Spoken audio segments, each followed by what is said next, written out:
Разноцветные шары, море позитива, праздник с самого утра. Долгожданным новосельем отмечают 25-летие региона жильцы 3 многоквартирных домов в Назране, построенных в рамках федерально-целевой программы социально-экономического развития региона. В рамках ее реализации новые квартиры сегодня получают более 300 семей.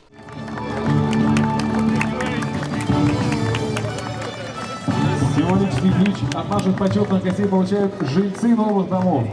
Проходите, получайте. Иди сюда, иди собирайте. Пока не забрали обратно.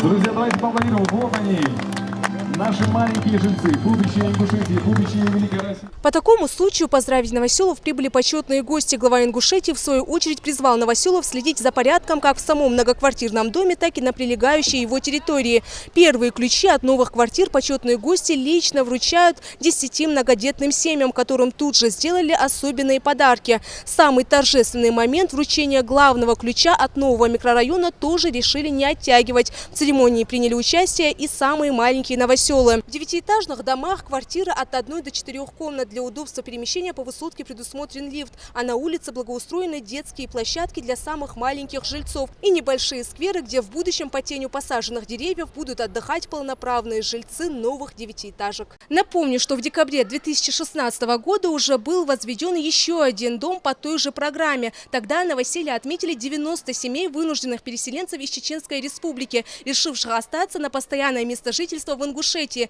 Новоселам сегодня напомнили, что в скором будущем в новом микрорайоне появятся социально значимые объекты, а именно школа, детский сад, поликлиника, а также детские игровые площадки, торговые центры и ряд других видов инфраструктур.